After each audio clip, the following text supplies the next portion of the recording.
Assalamualaikum warahmatullahi wabarakatuh. Terima kasih atas kesempatan yang diberikan kepada saya pada eh, pertemuan kita melalui online kali ini. Saya akan sharing kepada sejawat sekalian mengenai peripheral nerve of upper limb scanning. Penting bagi kita sebagai pain physician untuk bisa melakukan identifikasi terhadap nerve di regio upper limb, terutama untuk kasus-kasus nerve entrapment yang akan sering kita temui nanti. Scanning ini penting pertama untuk identifikasi, untuk menegakkan diagnosa.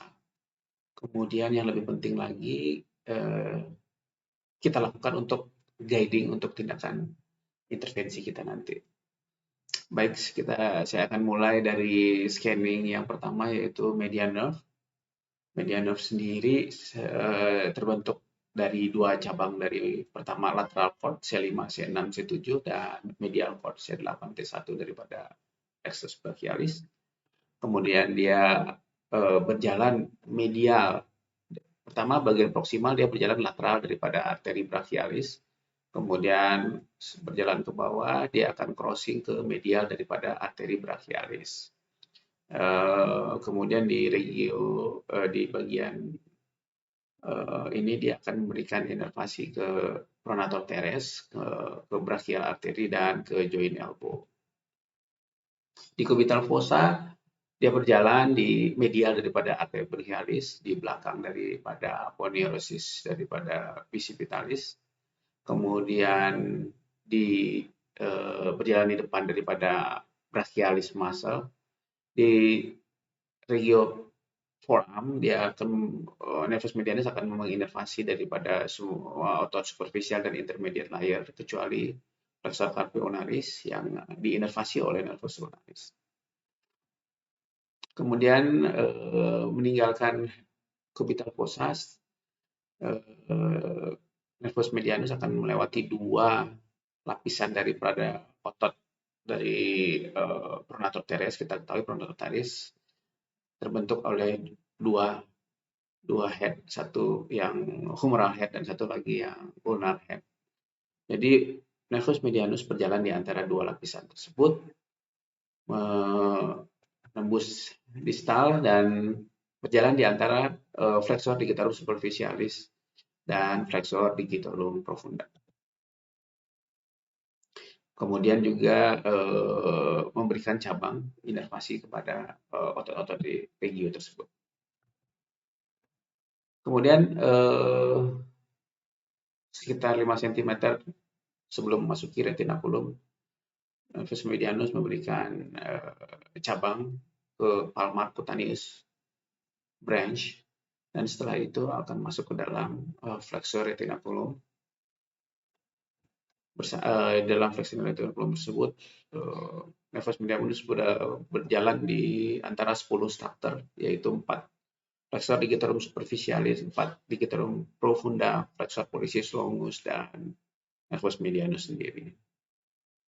Pada injury nervus medianus, pada proximal lesion kita bisa melihat patologi, yaitu pemeriksaan hand and benediction, ketidakmampuan daripada 3 jari pertama 1, 2, 3 untuk melakukan fleksi, kemudian ape thumb, wasting di daerah tenar eminens, serta hilangnya sensasi di daerah tenar. Sedangkan pada distal lesion, yaitu pada anterior interosseous nerve, kita akan menemukan klinis tidak bisa dilakukan fleksi pada thumb, index, dan middle finger, tapi tidak ditemukannya defisit sensori. Sedangkan pada carpal tunnel, ini merupakan entrapment nerve yang paling banyak kita temui untuk di regio upper limb. Itu klinis yang kita temui yaitu nyeri di distribusi daripada median nerve, yaitu jari pertama, kedua, dan 3. Kemudian apabila kronik bisa ditemukan wasting tenar muscle, dan pada kasus-kasus carpal tunnel syndrome tidak kita temui paresthesia di daerah tenar eminens. Berikut ini kita akan melakukan scanning pada nervus medianus. Sejawat sekalian, sekarang kita mulai melakukan scanning pada nerve di daerah upper extremity. Pertama, sebelum melakukan scanning, untuk pemilihan probe kita melakukan pemeriksaan dengan menggunakan probe yang linear, yang superficial, karena sebagian besar area yang akan kita tracing ini merupakan area yang sangat superficial, yang dekat dengan di bawah kutis. Kemudian posisi pasien supine,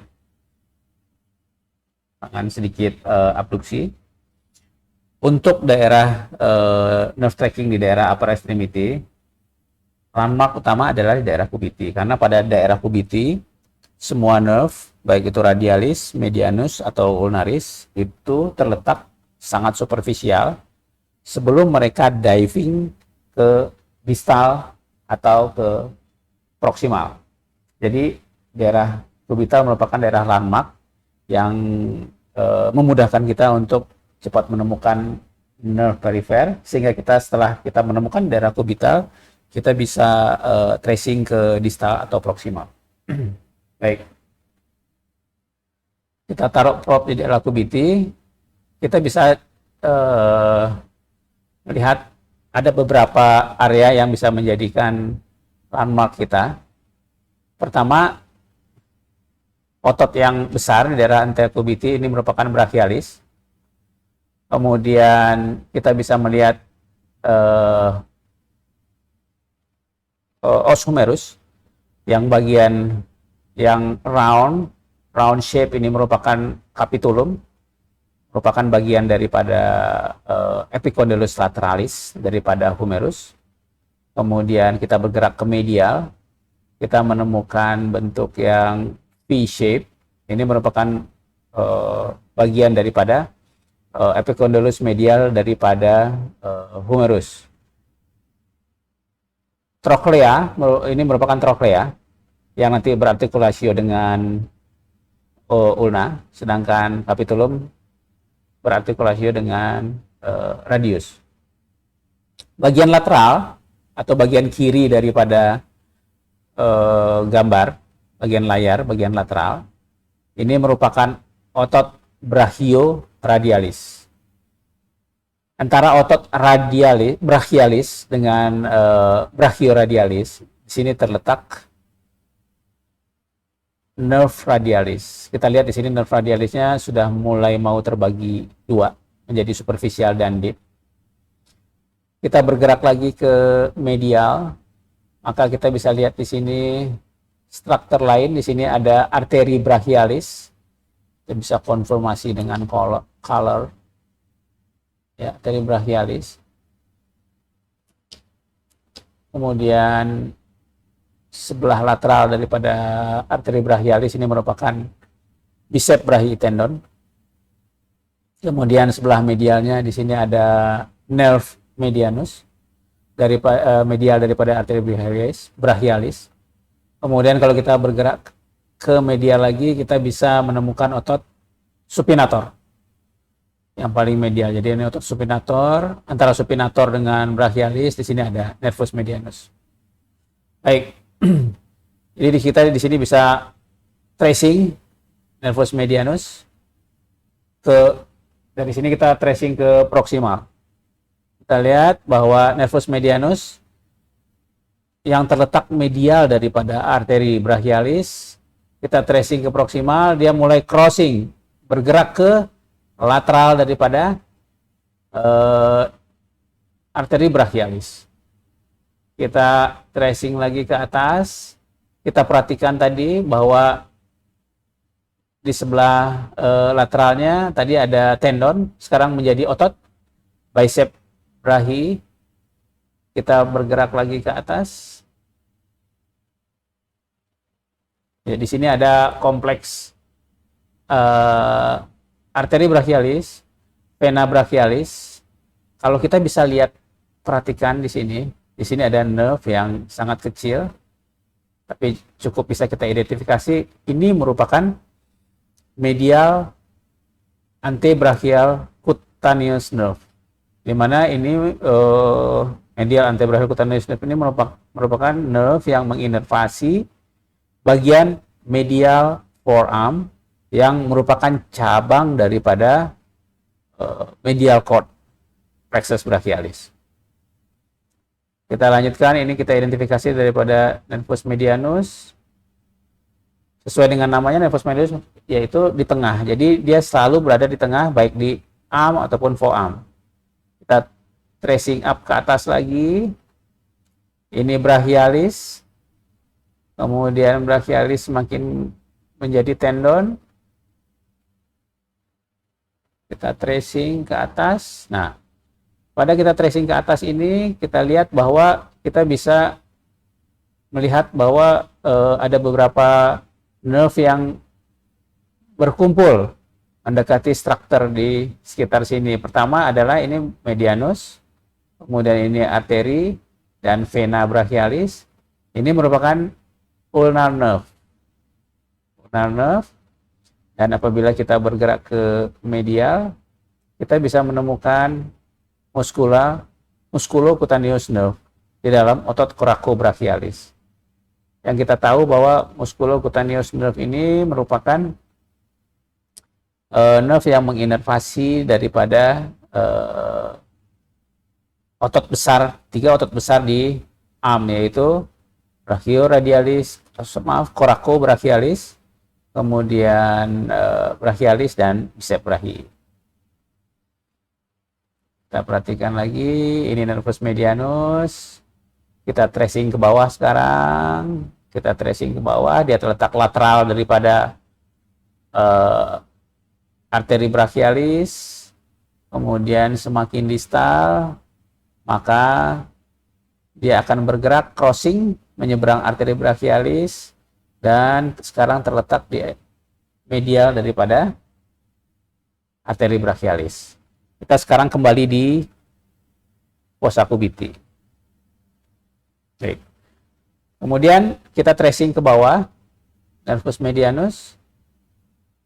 Di bawah fossa cubiti, nervus medianus akan masuk ke dalam otot supinator. Kita perhatikan bahwa nervus medianus mulai diving, sehingga kita juga harus menyesuaikan probe kita dengan posisi nervus medianus, sehingga kita harus agak tilting sedikit ke anterior, sehingga kita bisa melihat nervus tersebut tetap jelas. Kalau kita tetap tegak lurus dengan kulit, maka akan terjadi anisotropi. Batas daripada nerve medianus itu kurang tegas, sehingga kita sulit mengidentifikasi, terutama di daerah pronator teres muscle. Ini sangat penting karena di sini cukup sering terjadi entrapment di daerah ini yang dikatakan pronator teres entrapment atau pronator teres syndrome. Kita lihat bahwa nervus medianus dia diving ke dalam pronator teres muscle. Nah, di dalam pronator teres muscle, medianus akan berjalan di antara humeral head dan ulnar head atau deep head. Kita lihat di sini ada struktur penting lain, yaitu arteri ulnaris. Jadi di daerah ini medianus terletak di antara dua head daripada pronator teres, yang dimana deep headnya dibatasi oleh nervus medianus dan arteri ulnaris. Kita bisa melakukan assessment terhadap nerve secara short axis ataupun secara long axis. Jadi kita bisa putar probe-nya 90 derajat. Oke. Ya. Kita lihat bahwa sebelah kanan ini merupakan proximal, sebelah kiri distal. Kita lihat nerve medianus ini bergerak diving ke dalam dua head daripada pronator teres, humeral head dan ulnar head daripada pronator teres. Di sini entrapment paling sering menjadi problem di daerah pronator teres. Kembali ke potongan short axis. Kita lihat di sini, kita tracing terus ke bawah. Oke. Nah,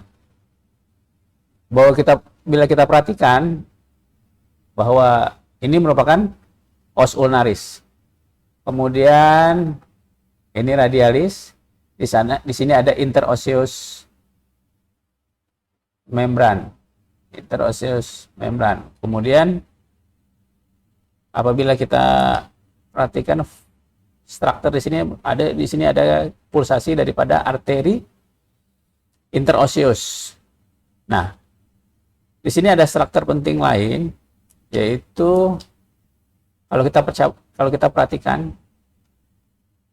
nervus medianus memberikan cabang ke ini, nerve ini yang dikatakan anterior interosseous nerve, yang nanti dia akan bergabung dengan arteri anterior osseous dan bercabang ke bawah sepanjang interosseous membran, di mana nanti anterior interosseous nerve memberikan inervasi ke 3 otot di distal, yaitu flexor pollicis longus, kemudian pronator quadratus, dan lateral part daripada flexor digitorum profunda. Ini dia menyatu dengan arteri interosseous dan berjalan terus ke distal. Kalau kita perhatikan di sini, nervus medianus berjalan di antara 2 layer muscle. Di atas merupakan flexor digitorum superficial dan di bawah merupakan flexor digitorum profunda. Ya, apabila kita gerakkan profundanya yang di bawah dan ini kita gerakkan superficialnya di atas. Kalau kita bergerak ke medial dalam satu plane ini, kita bisa menemukan nerve lain, yaitu arteri ulnaris dan nerve ulnaris dalam satu plane.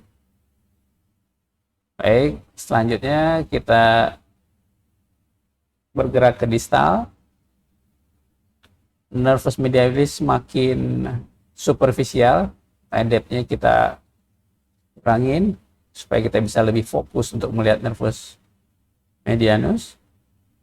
Bergerak ke superficial, dia bergerak di antara flexor carpi radialis tendon dan palmaris tendon. Terus bergerak. Kalau kita perhatikan bahwa ini nervus medianus, dia memulai memberikan cabang kepada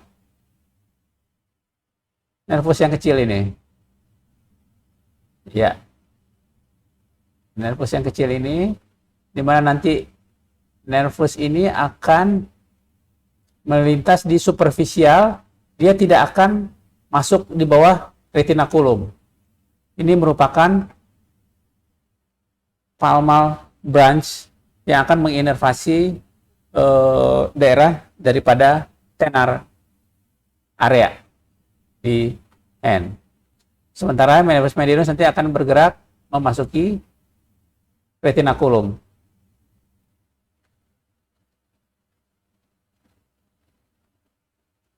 Daerah retinaculum yang akan dimasuki ini merupakan daerah yang paling sering terjadinya entrap di daerah hand, daerah tangan. Daerah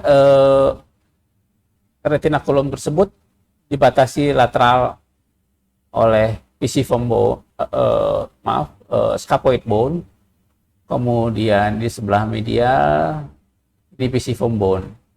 Kalau kita perhatikan, walaupun kurang jelas, di sini ada retinaculum yang menghubungkan antara scaphoid dengan pisiform bone. Di atas retinaculum ada arteri ulnaris dan nerve ulnaris. Jadi arteri dan nerve ulnaris itu di luar retinaculum.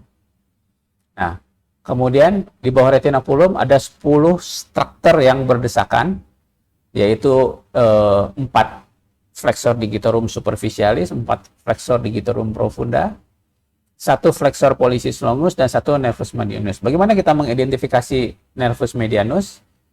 Pertama, nervus medianus terletak di medial daripada flexor pollicis longus. Jadi kita gerakkan jempol daripada pasien, kita melihat pergerakan otot di sini.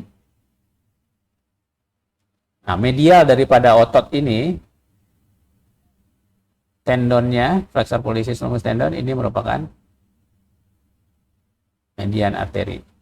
Kemudian landmark yang lain adalah tulang di bawahnya. Di sini ada os lunatum yang berbentuk bulat seperti ini. Di atasnya merupakan letak nervus medianus. Ini merupakan salah satu landmark yang akan membantu kita untuk menemukan nervus medianus. Ya. Kemudian nanti nervus medianus ini merupakan retinaculum inletnya. Apabila kita bergerak terus ke bawah,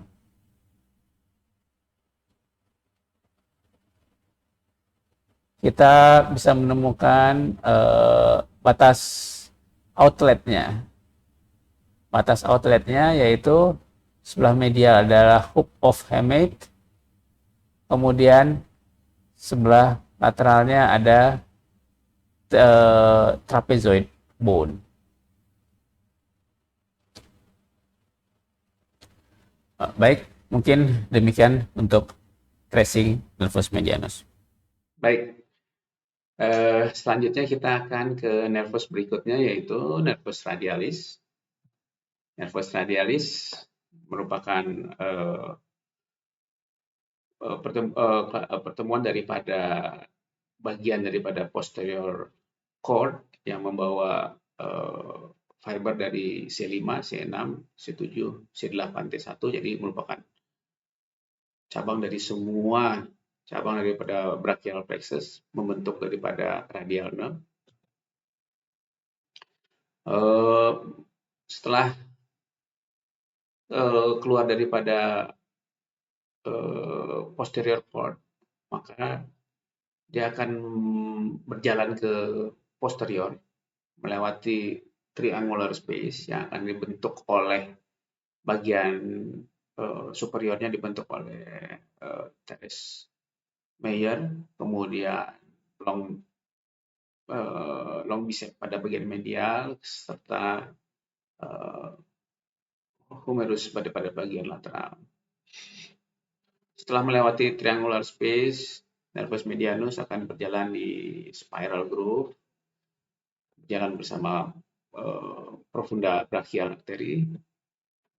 Kemudian di daerah spiral groove memberikan inervasi di lower lateral cutaneous nerve, posterior cutaneous nerve of forearm, kemudian nerve di lateral head of tricep, medial head of tricep, dan anconeus. Pada bagian sepertiga bawah, dia akan berjalan di antara dua otot, yaitu brachioradialis di bagian lateral dan brachialis di bagian medial. Kemudian berjalan ke anterior. Di sini nervus radialis akan bercabang menjadi dua, yaitu superficial dan deep. Di mana yang deep dia akan menembus otot supinator, kemudian yang superficial ini murni sensorik, berjalan di bawah brachioradialis menjadi superficial radial artery. Setelah menembus otot supinator, maka arteri radialis menjadi posterior nerve radialis menjadi posterior interosseous nerve, di mana ini memberikan cabang kepada otot-otot supinator, extensor digitorum communis, extensor digitorum minimi, dan extensor carpi ulnaris. Kemudian juga akhirnya bercabang ke lateral dan medial, memberikan pada bagian lateral memberikan inervasi ke abductor pollicis longus dan extensor pollicis brevis, serta bagian medialnya ke extensor pollicis longus dan extensor ilicis. Superficial radial nerve sendiri berjalan di bawah otot brachioradialis, kemudian di bagian distal dia akan berjalan ke superficial, dan terletak di antara dua tendon, yaitu brachyradialis tendon dan extensor carpi radialis longus. Di sini sering terjadi entrapment yang kita sering sebut sebagai Waardenburg syndrome, dan memberikan inervasi di daerah dorsum daripada hand. Baik, kita akan melakukan scanning pada nervus radialis. Selanjutnya kita akan membahas mengenai scanning pada radial nerve. Seperti kita ketahui bahwa radial nerve dalam perjalanannya setelah terbentuk dari posterior cord plexus brachialis, kemudian jalan ke belakang, kemudian menembus triangular space yang terbentuk dari bagian atasnya teres major, kemudian sebelah medialnya long head daripada tricep, kemudian sebelah lateralnya humerus, maka dia akan berjalan di spiral groove, menempel di spiral groove bersamaan dengan profunda brachial artery. Kemudian setelah itu kita coba scanning pada saat dia keluar dari spiral groove. Baik, kita bisa perhatikan di sini. Ini merupakan os humerus. Ini sebelah kiri layar merupakan bagian posterior daripada kompartemen muscle di arm, yang terdiri atas tricep. Kemudian dari sebelah kanan merupakan anterior kompartemen daripada arm yang terdiri atas thoracobrachialis, brachialis, dan bicep brachii. Kita lihat di sini bahwa nerve, kita lihat di sini, maaf, ya, ini nerve radialis setelah keluar dari spiral groove. Jadi memang benar-benar nervus radialis tersebut menempel. Ini dia nervus radialisnya menempel di os humeri pada spiral groove-nya, sehingga wajar apabila terjadi fraktur, terutama di sepertiga tengah dari humerus, problem yang mengenai nervus medianus kemungkinannya sangat besar terjadi, karena begitu nervus radialis menempel di humerus. Ini nervus radialis, kita lihat di sini, pada saat keluar dari spiral groove, dia akan ada cabang, satu ke anterior, satu ke posterior. Kita lihat lagi. Ya, ini merupakan yang ke superficial, ini merupakan cabang daripada arteri radialis, yaitu posterior cutaneous forearm, yang akan menginervasi bagian belakang daripada forearm. Jadi seperti kita ketahui bahwa daerah forearm itu untuk daerah sensoriknya di bagian posterior diinervasi oleh posterior cutaneous forearm yang merupakan cabang daripada arteri radialis. Di sebelah anterior dan lateralnya diinervasi oleh lateral anterior cutaneous nerve of forearm yang merupakan cabang dari musculocutaneous, dan bagian medialnya merupakan medial antebrachial cutaneous nerve yang merupakan cabang langsung dari medial cord plexus brachialis. Ini merupakan posterior cutaneous of forearm. Ini merupakan nervus radialis yang berjalan ke anterior di antara sebelah kiri merupakan brachioradialis dan sebelah kanan ini merupakan otot radialis. Kita lihat bahwa ini arteri radialis bergerak terus ke anterior, mulai merubah bentuk dari bulat menjadi lebih pipih. Ini berbeda dengan nerve yang lain yang seperti yang sering kita lihat bahwa bentuknya yang paling sering adalah bulat ya. Radialis agak berbeda. Ini pipi, kita lihat ini merupakan otot brachioradialis, sementara yang sebelah kanan adalah otot brachialis. Kita bergerak terus sesuai dengan course-nya. Kita lihat di sini bahwa dia mulai bercabang menjadi dua. Satu, bergerak ke superficial yang sebelah kanan, kemudian yang kiri bergerak ke lebih dalam. Sekarang kita ikuti dulu yang sebelah kiri yang bergerak ke lebih dalam. Oke, kita lihat di sini, ini merupakan otot supinator. Ini arteri brachialis, di mana mulai memasuki otot supinator. Iya, ya. Di sini, ini di luar, ini masuk ke dalam otot supinator.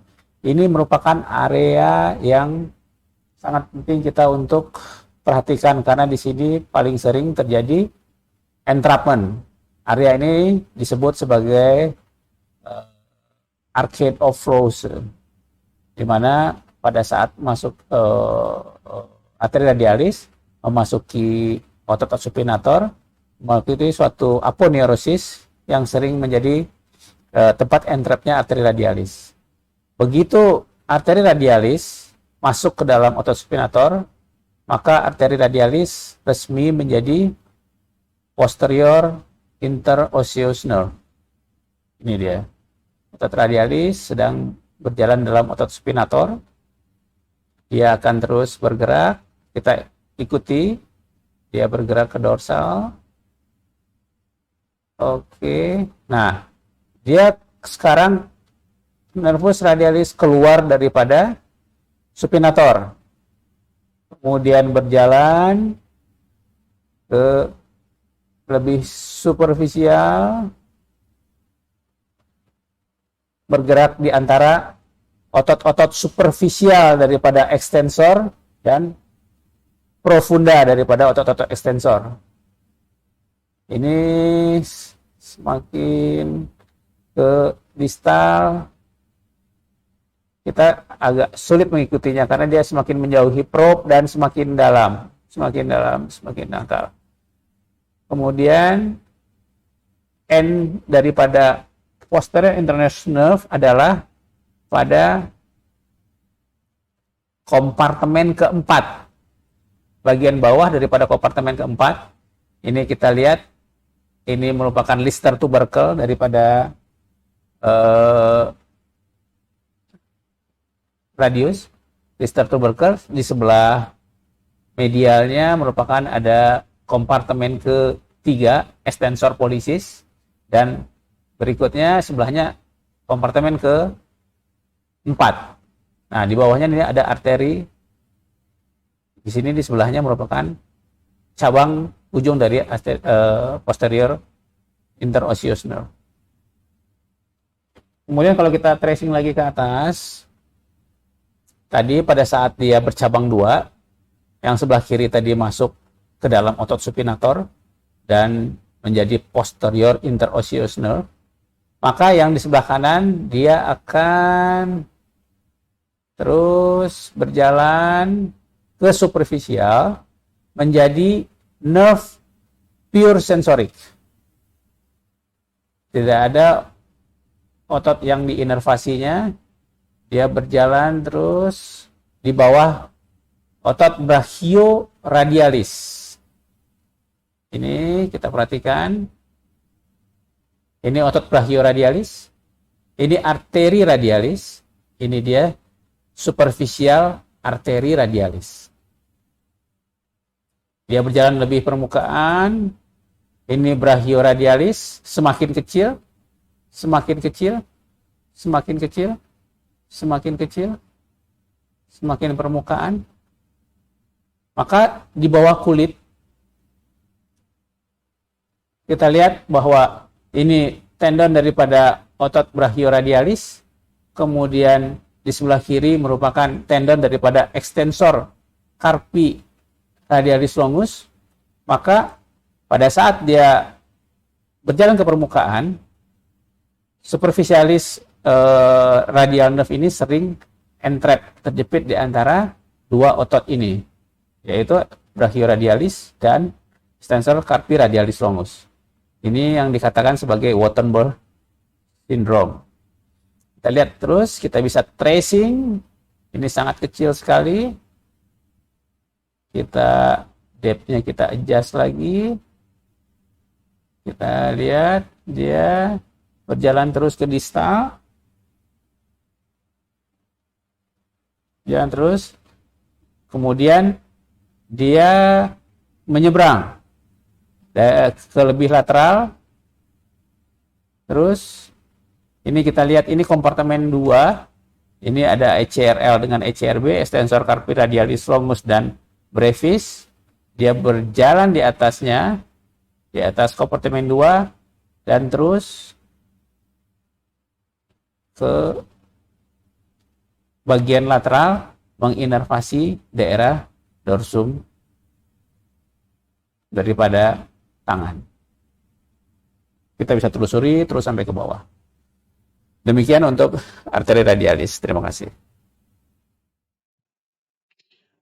Baik, sejauh sekalian. Sekarang kita lanjut ke nervus yang ketiga, yaitu nervus ulnaris.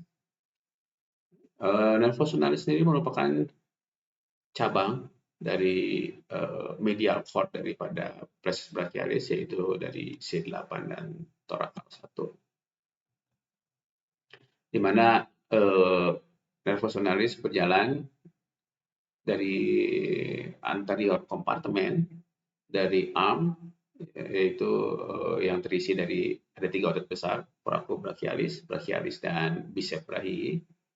Kemudian menembus daripada medial intermuscular septum yang membatasi anterior kompartemen dan posterior kompartemen, berjalan di posterior kompartemen daripada humerus.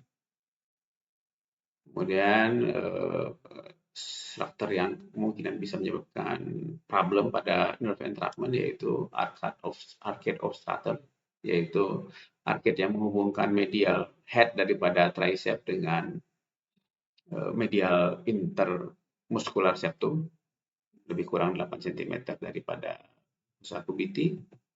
Kemudian setelah itu nervus ulnaris menembus cubital tunnel ke arah distal. Cubital tunnel sendiri terbentuk oleh humero-ulnar arcade bagian proksimal dan pertemuan daripada two head daripada flexor carpi ulnaris, sehingga di sini terbentuk arcade of Rose. Sedangkan dasarnya sendiri dibentuk oleh medial collateral ligament. Nervus ulnaris memberikan inervasi ke medial part daripada flexor digitorum profundus serta ke flexor carpi ulnaris. Kemudian berjalan di atas flexor retinaculum. Pada sekitar 5-6 cm dari wrist, dia akan memberikan cabang ke dorsal cutaneous branch yang memberikan inervasi di daerah dorsal hand 1,5 digit bagian medial. Di daerah wrist, dia akan memasuki giant canal, di mana dibentuk oleh bagian medialnya ada pisiform, di bagian lateralnya ada hook of Hammett. Di sini nervus ulnaris akan bercabang menjadi 2, yaitu superficial dan deep. Di mana pada superficial ini memberikan inervasi di daerah palmar 1,5 digit bagian medial. Kemudian bagian deep ini memberikan inervasi di hampir semua otot hand, yaitu di semua otot interossei dorsal dan palmar. Kemudian 2 lumbrical bagian ulnar, adductor pollicis muscle, dan hypothenar muscle. Patologi yang kita temukan apabila terjadinya nerve entrap, biasanya ada gambaran Cohen, Wattenberg sign, dan Froment sign. Sejawat sekalian, sekarang kita lanjutkan ke scanning nerve berikutnya, yaitu nervus ulnaris. Nervus ulnaris terletak di medial daripada arm dan forearm. Salah satu landmark yang paling mudah untuk menemukan nervus ulnaris adalah dengan mengidentifikasi fossa cubiti. Caranya, tepukan tangan pasien, kemudian kita bisa meraba dua tonjolan tulang, yaitu di antara medial olecranon, medial epicondyle dan olecranon. Karena ini cekungan, maka jeli kita harus cukup supaya area cekungannya tertutup dengan jeli. Visualisasi kita bagus. Baik, di sebelah kiri dari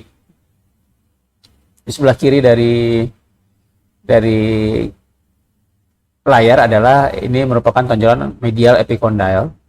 Kemudian sebelah kanannya ada olecranon. Nervus ulnaris menempel ke medial epicondyle. Kemudian apabila kita perhatikan lagi di antara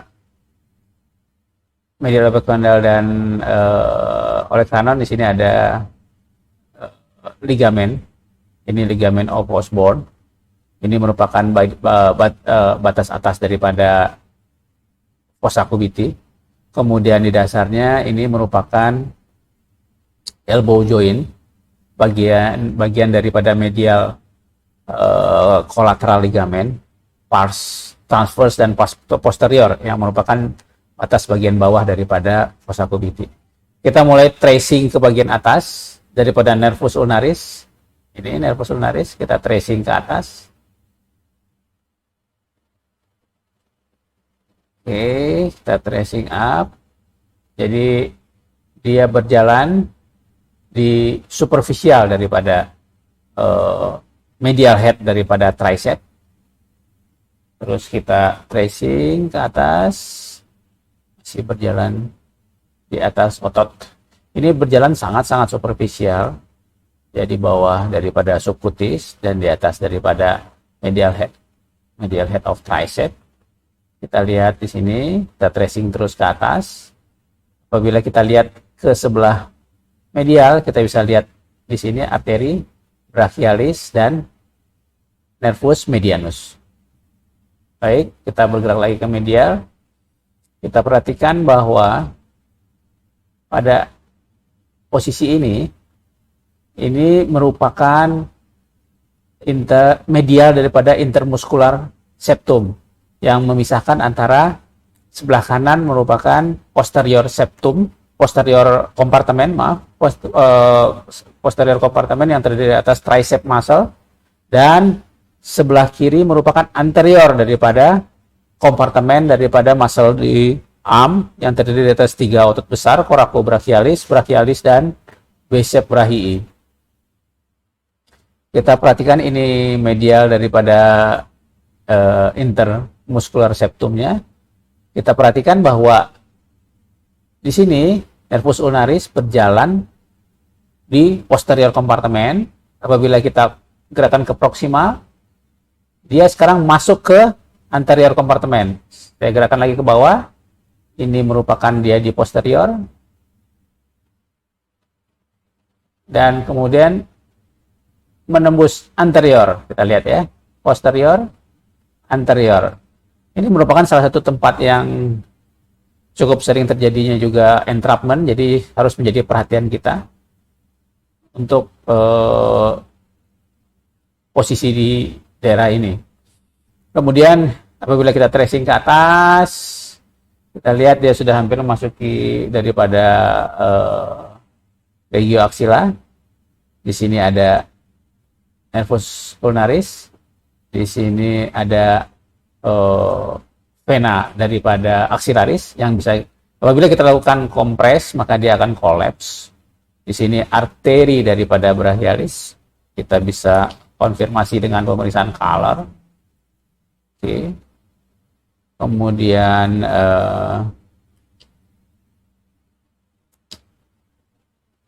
Ini merupakan nervus medianus. Kita bergerak lagi ke lateral. Ini merupakan otot coracobrachialis, dan di dalam otot coracobrachialis ini merupakan musculocutaneous nerve. Musculocutaneous nerve merupakan nerve yang memberikan inervasi pada otot-otot dominan di arm, yaitu coracobrachialis, brachialis, dan biceps brachii. Baik, kita bergerak lagi ke arah medial. Ini nervus ulnaris. Sekarang kita tracing ke bawah.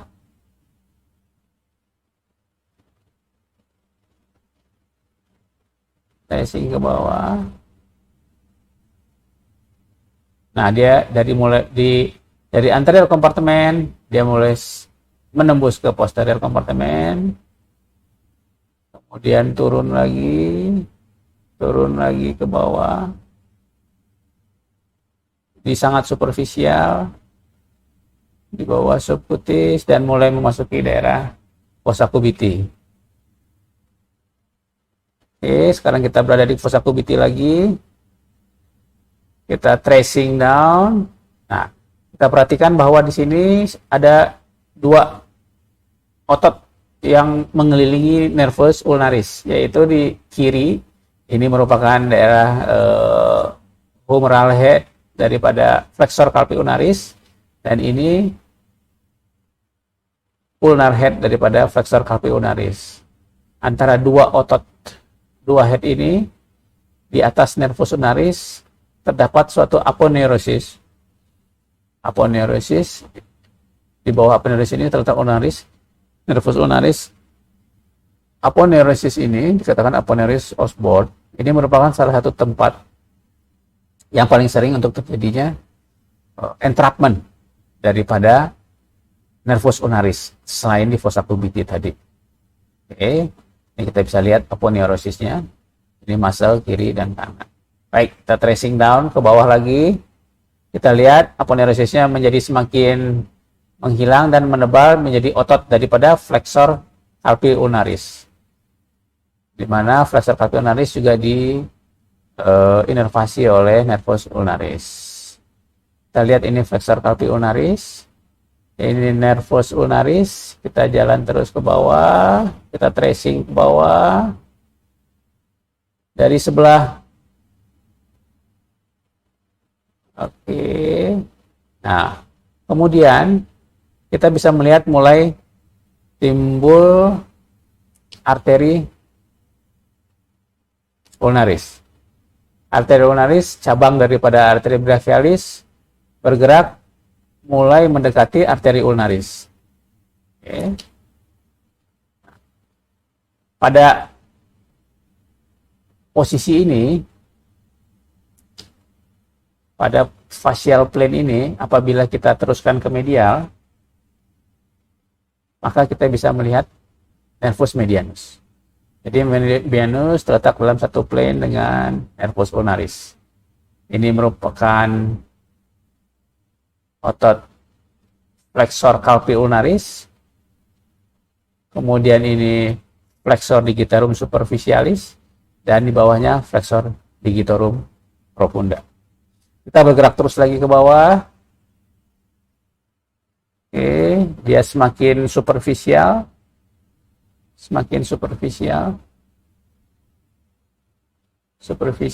Ya. Kita perhatikan bahwa nervus ulnaris mulai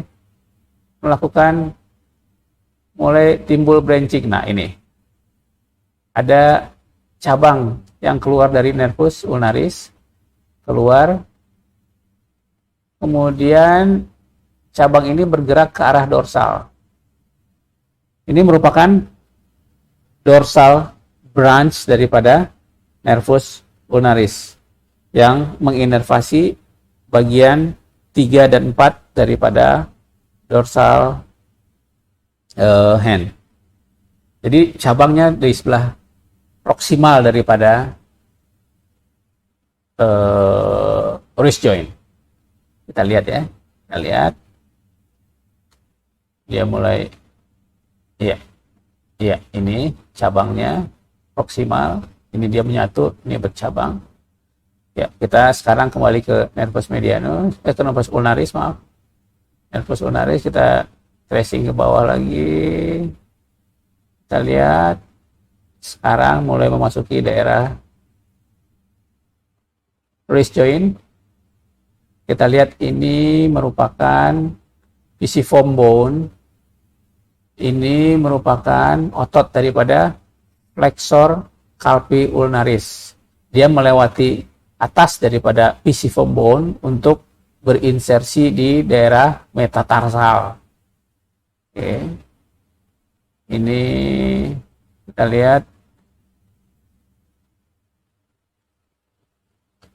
Ini merupakan daerah yang dikatakan sebagai Gayen Kanal. Jadi Gayen Kanal ini merupakan daerah yang dibatasi oleh flexor retinaculum bagian bawah, kemudian bagian medialnya ada pisiform bone, kemudian di bagian atapnya ada palmar retinaculum, kemudian di dalam daripada Gayen Kanal itu ada dua struktur, yaitu satu arteri ulnaris dan dua adalah nervus ulnaris. Kemudian kita bergerak lagi ke bawah.